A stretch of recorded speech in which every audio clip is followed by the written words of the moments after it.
Salam sejahtera dalam kasih Kristus. Apa kabar Bapak Ibu Saudara sekalian? Saya sangat senang boleh jumpa dengan Bapak Ibu Saudara sekalian melalui channel ini. Kali ini kita akan belajar kebenaran firman Tuhan yang diambil dari kitab Ulangan pasal 4 ayat 1 sampai ayat yang ke-14. Kita ini terbatas adanya, karena itu sebelum kita membaca Alkitab dan merenungkan kebenaran firman-Nya, mari kita mohon tuntunan kuasa Roh Kudus. Kita berdoa. Ya Bapa Surgawi, Allah yang berkarya sampai detik ini, di dalam kuasa Roh-Nya yang kudus, kami butuh firman-Mu saat ini sebagai bekal bagi kami menempuh kehidupan ini. Ya Roh Kudus, tuntun kami dengan kuasa-Mu, agar kami mengerti firman-Mu dan dapat melaksanakannya.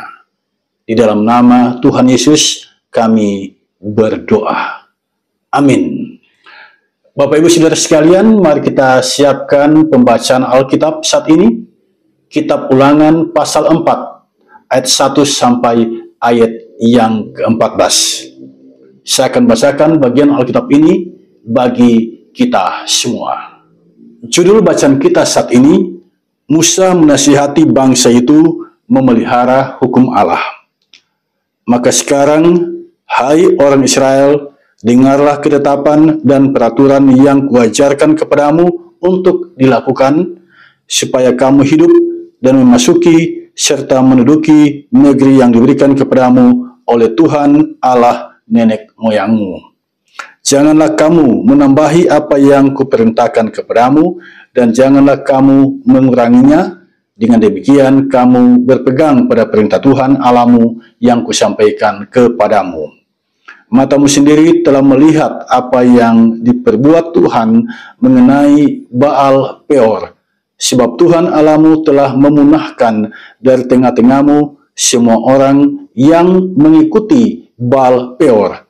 Sedangkan kamu sekalian yang berpaut pada Tuhan Allahmu masih hidup pada hari ini.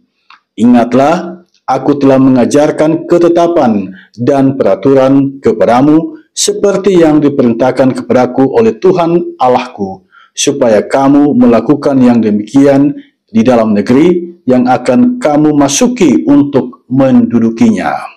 Lakukanlah itu dengan setia, sebab itulah yang akan menjadi kebijaksanaanmu dan akal budimu di mata bangsa-bangsa yang pada waktu mendengar segala ketetapan ini akan berkata, memang bangsa yang besar ini adalah umat yang bijaksana dan berakal budi. Sebab bangsa besar manakah yang mempunyai Allah yang demikian dekat kepadanya seperti Tuhan Allah kita setiap kali kita memanggil kepadanya? Dan bangsa besar manakah yang mempunyai ketetapan dan peraturan demikian adil seperti seluruh hukum ini yang kubentangkan kepadamu pada hari ini?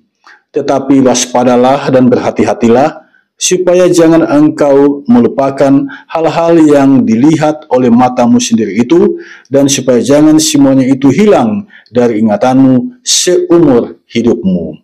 Beritahukanlah kepada anak-anakmu dan kepada cucu cicitmu semuanya itu, yakni hari itu ketika engkau berdiri di hadapan Tuhan Allahmu di Horeb, waktu Tuhan berfirman kepadaku, suruhlah bangsa itu berkumpul kepadaku, maka aku akan memberi mereka mendengar segala perkataanku, sehingga mereka takut kepadaku selama mereka hidup di muka bumi, dan mengajarkan demikian kepada anak-anak mereka.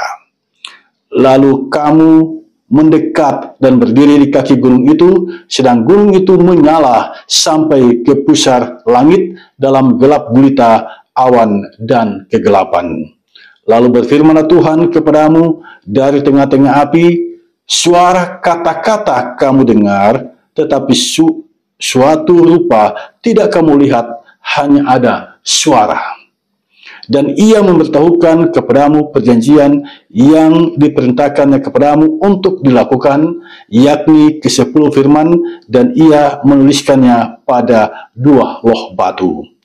Dan pada waktu itu aku diperintahkan Tuhan untuk mengajarkan kepadamu ketetapan dan peraturan supaya kamu melakukannya di negeri kemana kamu pergi untuk mendudukinya. Bapak Ibu Saudara sekalian, sampai di sini batas pembacaan Alkitab. Salam sejahtera bagi kita semua. Saudara, tema khotbah kali ini, jadilah umat yang bijaksana dan berakal budi dengan berpegang pada perintah Tuhan. Tema kita saat ini berisi harapan, ya. Berisi harapan agar kita hidup bijaksana dan berakal budi dengan berpegang pada perintah Tuhan. Harapan ini muncul dalam nasihat Musa jelang akhir hidupnya di dataran Moab. Sebagai seorang pemimpin, Musa mempunyai harapan agar umat yang dipimpinnya hidup bijaksana dan berakal budi. Mengapa Musa memiliki harapan yang sedemikian ini? Semua ini tentu saja ada latar belakangnya. Kitab Ulangan adalah kitab yang berisi nasihat perpisahan Musa pada abad ke-15 sebelum Masehi. Tuhan telah menetapkan bahwa kepemimpinan Musa hanya sampai ke tanah Moab. Inilah batas yang Tuhan tetapkan. Semua orang punya batas yang sudah ditentukan oleh Tuhan. Ibarat kata pepatah, tiap orang ada masanya dan tiap masa ada orangnya. Kesadaran ini harus ada pada kita. Ketika kita menjadi pemimpin, kita harus sadar ada saat di mana kepemimpinan kita akan berakhir. Masalah sering muncul dalam organisasi gereja ketika orang sudah tahu bahwa masanya telah berlalu, kepemimpinannya telah berakhir, tetapi orang tersebut belum ikhlas untuk mengakhirinya. Saudara, tiap orang ada masanya dan tiap masa ada orangnya. Itulah yang terjadi pada Musa. Kepemimpinan Musa berakhir di tanah Moab dan selanjutnya yang memimpin adalah Yosua. Yosua ini sebenarnya adalah pelayan dari Musa. Dia adalah saksi mata menyaksikan kepemimpinan Musa dan dia selalu membantu Musa dalam menjalankan kepemimpinannya. Tuhan telah menetapkan bahwa Musa hanya sampai di tanah Moab. Untuk selanjutnya yang menjadi pemimpin memasuki tanah Kanaan adalah Yosua. Nah, di sini kita melihat Musa tidak lama lagi akan mengalihkan tongkat kepemimpinan setelah dirinya memimpin selama 40 tahun. Sebelum ajal datang menjemput, Musa memanfaatkan waktu yang ada dan dia memberikan nasihat kepada bangsa Israel. Saudara, saya membayangkan Musa yang sudah tua, berumur 120 tahun. Kalau di era sekarang, sulit menemukan orang berusia 120 tahun. Musa mengakhiri kepemimpinannya di usia itu, 120 tahun. Saya membayangkan bagaimana perasaannya melihat orang-orang yang dipimpinnya selama ini. Dia hanya sampai ke tanah Moab, tetapi dia tidak diizinkan oleh Tuhan memasuki tanah Kanaan. Kepemimpinan beralih kepada abdinya yang bernama Yosua. Sebagai orang yang sudah tua dan tinggal menghitung hari dia akan meninggal dunia, Musa memberikan nasihat atau katakanlah pesan terakhir sebelum dirinya berlalu. Nah, apa nasihat dari Musa? Saya mencatat ada 4 hal yang sangat prinsipil dari nasihat Musa. Yang pertama, perhatikan ayat 1 sampai ayat yang kedua. Dengarkanlah peraturan dan ketetapan yang diajarkannya. Begitu pentingnya hal ini, sehingga Musa mengingatkan umat jangan menambah dan mengurangi apa yang diajarkannya. Peraturan dan ketetapan yang Musa ajarkan disebut dalam ayat 2 sebagai perintah Tuhan. Jadi jelas, pesan Musa, dengarkan perintah Tuhan dan lakukan itu. Apa pentingnya mendengar dan melaksanakan perintah Tuhan? Dari ayat 1 saya melihat ada dua manfaatnya untuk masa kini dan untuk masa depan. Untuk masa kini, Tuhan akan memelihara engkau sehingga engkau tetap hidup. Itu untuk masa kini. Sedangkan untuk masa depan, Tuhan menjanjikan kepada umat Israel, mereka akan memasuki negeri yang dijanjikan itu dan mendudukinya. Itulah jaminan Tuhan bagi bangsa Israel. Bagi kita, negeri yang kekal itu bukan lagi Kanaan, tetapi rumah Bapa. Kesanalah kita melangkah. Tujuan akhir perjalanan kehidupan kita sebagai pengikut Yesus Kristus adalah rumah Bapa. Jadi di bumi ini kita semua adalah pengembara. Kita sedang berjalan menuju ke rumah Bapa. Kubur bukanlah tempat perhentian terakhir. Tempat perhentian terakhir kita adalah rumah Bapa. Jadi dimanapun kita berada, kita harus selalu mengingat hal ini. Kuasa maut tidak dapat menahan kita. Akan tiba saatnya, di saat Yesus Kristus datang kembali dalam kemuliaannya, kita akan dijemput oleh Kristus dan kita akan menuju ke rumah Bapa. Dalam Yohanes pasal 14 ayat yang kedua, jaminan itu diberikan oleh Yesus Kristus Tuhan kita. Dia berkata, di rumah Bapakku banyak tempat tinggal. Jika tidak demikian, tentu aku mengatakannya kepadamu. Sebab aku pergi ke situ untuk menyediakan tempat bagimu. Saudara, saya suka dengan Yohanes 14 ayat 2 ini. Sebuah kepastian diberikan oleh Tuhan Yesus. Aku pergi ke situ, pergi ke rumah Bapa, pergi ke sorga, pergi ke Yerusalem baru untuk menyediakan tempat bagimu. Tempatmu disediakan oleh Tuhan Yesus di sorga. Karena itu mari kita beriman sungguh-sungguh kepada Yesus Kristus Tuhan kita. Karena dialah yang menyediakan tempat bagi kita di rumah Bapa. Sampai di sini, apakah saudara paham siapa Yesus Kristus? Adakah manusia yang punya kuasa untuk menyediakan tempat bagi kita di sorga? Tidak ada. Yesus Kristus punya kuasa itu. Dia pergi ke sorga untuk menyediakan tempat bagimu, bagi semua orang yang mempercayainya sebagai Tuhan dan Juru Selamat. Jika kita nonton YouTube atau kita menonton lewat media sosial, ada orang yang selalu menghujat, merendahkan ketuhanan Yesus Kristus. Kita tidak usah terpancing untuk itu. Sebab Yesus Kristus tidak perlu membuktikan bahwa dia adalah Tuhan. Tetapi perkataannya ini bisa menjadi pegangan bagi kita. Dia pergi ke rumah Bapa. Dia pergi ke surga untuk menyediakan tempat bagi kita, bagi semua orang yang percaya kepadanya.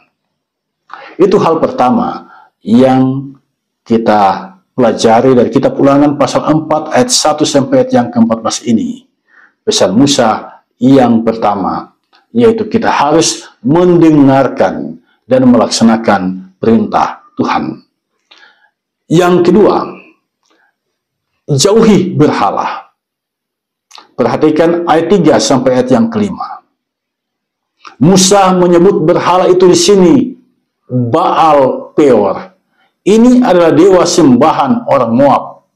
Orang Moab sangat yakin Baal Peor lah yang memberikan kesuburan kepada tanah yang mereka olah. Baal Peor lah Ia memberikan kesuburan bagi manusia sehingga mereka berketurunan. Ini keyakinan bangsa Moab. Dan jelang bangsa Israel memasuki tanah Kanaan, bangsa Israel tergoda menyembah Baal Peor, dewa sembahan orang Moab. Dari Bilangan pasal 25 ayat 1 sampai ayat yang ke-15 kita membaca, Tuhan menyuruh Musa menggantung para pemimpin yang menyembah Baal Peor dan yang lain mati karena tulah yang berasal dari Tuhan. Saudara tahu berapa jumlah orang yang mati? Sangat banyak. 24.000 orang mati terkena tulah. Saudara, apa yang melintas dalam pikiranmu setelah mendengar ulasan ini? Bagi saya, kematian 24.000 orang ini sungguh mengerikan. Bayangkan dalam sehari 24.000 orang mati. Ini hukuman dari Tuhan bagi mereka yang menyembah berhala. Mengapa Tuhan bertindak sedemikian itu? Disinilah kita melihat Tuhan itu mau serius dengan Anda. Tuhan itu mau serius dengan kita dalam membangun relasi, dalam membangun hubungan. Tuhan tidak suka hubungan yang setengah hati. Tuhan tidak suka hubungan yang main-main. Tuhan mau serius dengan kita dalam membangun relasi dengan Dia. Percaya kepada Tuhan itu berarti berserah sepenuh hati kepada kuasa Tuhan. Berhala menghancurkan kehidupan percayamu. Karena itu jauhi berhala. Jangan ada berhala dalam kehidupanmu. Sebab berhala itu bisa menghancurkan percayamu kepada Tuhan. Yang ketiga, melakukan perintah Tuhan dengan setia menjadikan hidupmu menjadi kesaksian bagi bangsa lain. Perhatikan ayat 6 sampai ayat yang ke-8. Bangsa lain menyebut orang Israel sebagai bangsa yang besar, umat yang bijaksana dan berakal budi. Saya akan jelaskan apa dan bagaimana bijaksana dan berakal budi itu. Bijaksana itu menunjuk pada selalu menggunakan akal budinya, pengalamannya, dan pengetahuannya. Bijaksana itu menunjuk pada pandai dan hati-hati dalam menghadapi kesulitan. Contoh sederhana, Raja Salomo menyelesaikan masalah dua ibu yang berebut anak yang baru dilahirkan. Tidak ada yang bisa membuktikan itu anak siapa. Dua orang ibu ini bertengkar dan masing-masing mengklaim bahwa itu adalah anaknya. Nah, ini adalah hal yang sulit untuk diputuskan. Masalah ini dibawa di hadapan Raja Salomo. Nah, kepandaian menghadapi situasi sulit seperti itu, itulah bijaksana. Itulah bijaksana. Sedangkan akal budi artinya memiliki akal dan budi. Artinya mampu berpikir rasional dan membuat keputusan yang baik. Jadi bijaksana dan berakal budi itu saling berkait. Dalam bahasa Indonesia, bijaksana itu, dalam bahasa Ibrani, bijaksana diterjemahkan dari kata hakam, artinya cerdik. Kemampuan menghadapi situasi sulit. Orang yang dapat memberikan solusi dalam situasi sulit atau saat pikiran kita buntu, orang itu disebut orang bijaksana. Sedangkan berakal budi, sedangkan berakal budi itu diterjemahkan dari sebuah kata dalam bahasa Ibrani naboun. Artinya menimbang, memahami. Orang yang penuh pertimbangan itu orang yang berakal budi. Orang yang penuh dengan perhitungan itu orang yang berakal budi. Yang keempat, Pesan Musa yang keempat, beritahukanlah kepada anak-anak dan cucu cicitmu tentang kebaikan Tuhan. Perhatikan ayat 9 sampai ayat yang ke-14. Bagi Tuhan, mengajar dan mendidik anak cucu cicit sangatlah penting. Mereka harus diberitahu, diajar tentang Tuhan. Bagaimana pemeliharaan dan kebaikan Tuhan dalam kehidupan itu harus diajarkan. Dalam konteks bangsa Israel, beritahu kepada anak cucu cicit cerita tentang kemahakuasaan Tuhan di Gunung Horeb. Ketika Musa naik ke gunung itu berasap, gunung itu terbakar, nyala api di mana-mana, dan suara Tuhan terdengar dari gunung itu. Wujudnya tidak kelihatan, hanya suaranya yang terdengar. Nah, Tuhan meminta melalui Musa agar hal ini diceritakan kepada anak, cucu, dan cicit. Artinya, keturunan kita harus mendengar cerita tentang kemahakuasaan Tuhan, kehebatan kuasa Tuhan, dan pemeliharaannya dalam kehidupan umat Allah.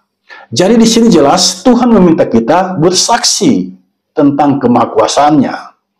Yesus Kristus berkata kepada murid-muridnya sebelum dia naik ke surga, "Pergilah, jadikanlah semua bangsa muridku, dan baptislah mereka dalam nama Bapa dan Anak dan Roh Kudus." Jadi menjadi pengikut Yesus Kristus janganlah diam. Kita harus bergerak, bersaksi tentang Yesus Kristus. Saudara, sampai di sini kita paham betapa pentingnya Alkitab dalam kehidupan kita. Di dalam Alkitab, kita membaca kebenaran firman Tuhan. Tuhan Yesus berkata dalam Lukas pasal 11 ayat yang ke-28, "Yang berbahagia ialah mereka yang mendengarkan firman Allah dan yang memeliharanya." Mendengar firman Allah dan memeliharanya, itu berbahagia. Jauh sebelumnya, Musa telah menyebut manfaatnya untuk masa kini dan untuk masa depan. Pada masa kini, firman Allah menolong kita menjadi pribadi yang bijaksana dan berakal budi. Menyembah Baal Peor itu tidak bijaksana, karena bangsa Israel punya Allah. Baal Peor itu wujudnya patung, tidak berakal budi jika Israel menyembah patung. Karena itu Tuhan menghukum mereka ketika mereka melakukan itu. Yang menjadi perenungan saya sekarang adalah tidak ada yang tersisa. Semua penyembah berhala dihukum mati oleh Tuhan. Kepada Musa dia perintahkan, tangkap para pemimpin yang menggerakkan orang untuk menyembah berhala, tangkap dan gantung. Bukankah ini mengerikan, saudara sekalian? Sedangkan yang tersisa itu dihukum oleh Tuhan dengan tulah. Ada wabah yang menyerang umat ketika mereka di padang pasir, dan umat tahu itu berasal dari Tuhan. Jadi Tuhan tidak mau kompromi dengan penyembah berhala. Jika ada berhala dalam kehidupanmu, engkau harus segera bertobat. Jangan sampai murka Allah menimpa hidup kita.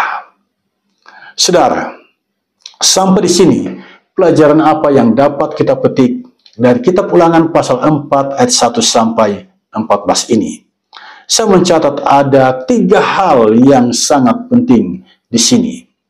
Yang pertama, belajar firman Tuhan dan menghidupinya. Itu sangat penting. Membaca Alkitab dan melaksanakan kebenaran firman Tuhan itu sangat berharga. Setiap hari luangkanlah waktu kita. Setiap hari luangkanlah waktu untuk membaca Alkitab, merenungkannya, dan melaksanakannya. Itu pelajaran pertama yang kita dapatkan dari kitab Ulangan pasal 4 ayat 1 sampai ayat yang ke-14. Yang kedua, jangan ada berhala dalam hidupmu. Berhala itu bisa saja seseorang atau sesuatu yang membuatmu menjadikan Tuhan bukan yang utama dalam hidupmu, yang membuat hidupmu tidak ada ruang untuk bersekutu di dalam Tuhan. Seseorang itu bisa saja majikan, pemimpin, bosmu. Ya, jika engkau punya pemimpin, jika engkau punya majikan, jika engkau punya bos yang membuat engkau tidak punya waktu, tidak punya ruang, tidak punya kesempatan untuk bersekutu dengan Tuhanmu, pemimpinmu itu, bosmu itu, majikanmu itu telah menjadi berhala dalam hidupmu. Karena itu waspadalah. Itu berhala dalam hidupmu.